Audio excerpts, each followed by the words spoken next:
নমস্কার, আমি স্নেহা আর তোমরা দেখছো এক্সপ্লোর উইথ সেজুতি। হ্যাঁ, মানছি 2025-এর জগদ্ধাত্রী পুজো অনেক দিন আগেই হয়ে গেছে, 1 মাস পেরিয়েও গেছে। তবে সব স্মৃতি কি ভোলা যায়? যায় না। আর তাই জগদ্ধাত্রী পুজোর স্মৃতিকে মনের মণিকোঠায় জাগিয়ে রাখবার জন্য আরও একবার জগদ্ধাত্রী পুজো, চন্দননগর এবং মানকুণ্ডুর পুজো প্যান্ডেলগুলো ভ্রমণের ভিডিও তোমাদের সামনে তুলে ধরলাম। একে একে মানকুণ্ডু থেকে চন্দননগর সমস্ত পুজো প্যান্ডেলগুলোই থাকবে।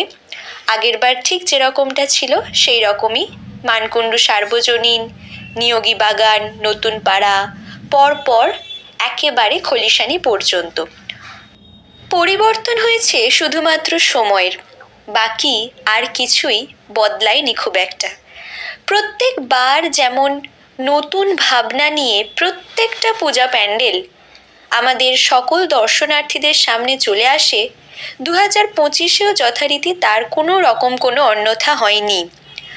তবে জগদ্ধাত্রী পুজোয় আমাদের সবথেকে বেশি আশা থাকে লাইটিং দেখা নিয়ে। আর সেই আলো দেখতে হলে ভিডিওটার শেষ পর্যন্ত থাকতে হবে, কারণ এখনো তো দুপুরই হয়নি।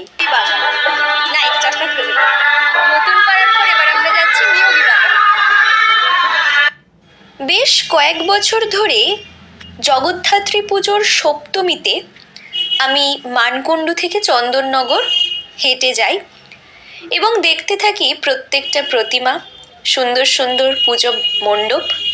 হ্যাঁ, এটা ঠিক যে হাঁটতে হয়, আর একটু বেশি হাঁটতে হয়, কারণ দুপুর 2টোর পর আস্তে আস্তে তো সমস্ত যানবাহনই বন্ধ করে দেয়। তবে কোনো ক্লান্তি আসে না, কারণ প্রত্যেকটা মণ্ডপের নতুনত্ব আমাকে মুগ্ধ করে। আর যিনি জগৎকে ধারণ করে আছেন তার সম্পর্কে বলার স্পর্ধা বোধহয় আমার খুব একটা নেই। প্রত্যেকটা মণ্ডপের মাতৃ প্রতিমা আলাদা, কিন্তু আলাদা হলেও তাদের মুখখানি, তাদের রূপখানি কোথাও যেন এক, অবিচ্ছিন্ন, অবিচ্ছেদ্য। কথা বলতে বলতে এসে পৌঁছেছি তেমাথার একদম কাছে সার্কাস মাঠের পুজো মণ্ডপে।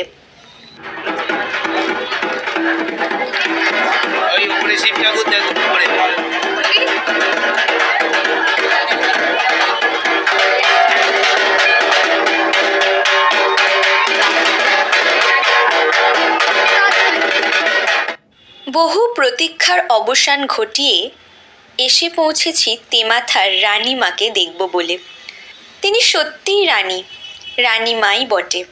প্রত্যেকবার তার এই রূপ দেখলেও প্রত্যেকবারই মনে হয় যেন এই বছরই বোধহয় নতুন দেখলাম মাকে। তার সৌন্দর্য ভাষায় প্রকাশ করা যায় না। তেমাথা পেরিয়ে সোজা চলে এসেছি অম্বিকায়, যাদের এবারের ভাবনা ছিল সবুজের আর্তনাদ। সবুজ, যা আস্তে আস্তে আমাদের জীবন থেকে যেন হারিয়ে যাচ্ছে। কংক্রিটের সভ্যতা যেন আস্তে আস্তে গ্রাস করে নিচ্ছে আমাদের সেই সবুজ চিরন্তন একটা সমাজকে, যে সমাজে আমরা হয়তো প্রত্যেকটা মানুষের সঙ্গে ভালো করে মিশে কথা বলতে পারতাম, একে অপরের দুঃখ সুখ ভাগ করে নিতাম। কিন্তু সেই সমাজ, সেই সবুজ আস্তে আস্তে হারিয়ে গিয়ে কংক্রিটের সভ্যতায় পরিণত হচ্ছে, যেখানে প্রত্যেকটা মানুষ যেন যন্ত্র।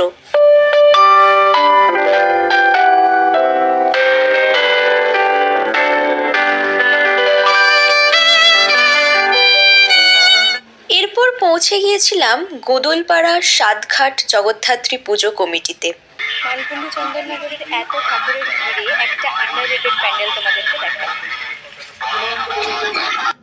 যাদের ভাবনায় ছিল ভিটে মাটি। মনে পড়ে যখন দেশ ভাগ হয়েছিল, কিভাবে কাঁটাতারের বেড়া পেরিয়ে লক্ষাধিক মানুষ ভারতে এসে উপস্থিত হয়েছিল।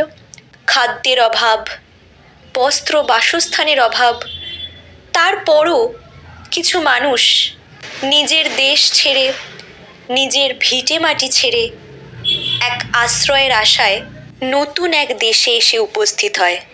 আদপে এটা তাদেরই দেশ, নাম আলাদা, তাই তাদের পরিচয়টাও আলাদা। তারা এখানে উদ্বাস্তু।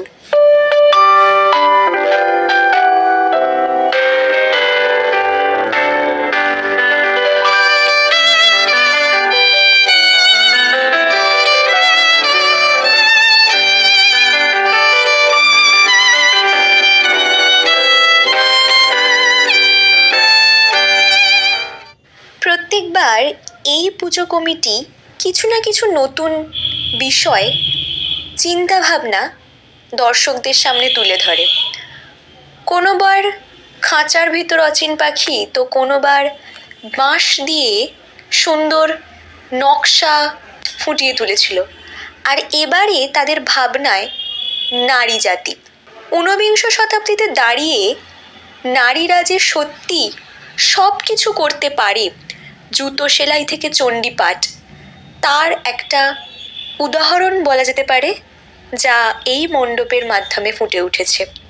নারী জীবনের সমস্ত খুঁটিনাটি বিষয় এই মণ্ডপে কোথাও না কোথাও ঠিক লুকিয়ে রয়েছে। একজন নারী, সে তার সংসার চালানোর জন্য, তার সন্তানদের মুখে অন্ন তুলে দেওয়ার জন্য সমস্ত কাজ করতে পারে। সে যেমন চাষবাস করতে পারে, চায়ের দোকান চালাতে পারে, তেমন মাথায় ইট নিয়ে বড় বড় ইমারতেও কাজ করতে পারে। সারাদিনে সমস্ত ক্লান্তি ভুলে, কাজের সমস্ত মানসিক চাপ ভুলে, রাতে পরিবারের সকলের জন্য খাবারটা কিন্তু সে হাসি মুখেই তুলে দেয়।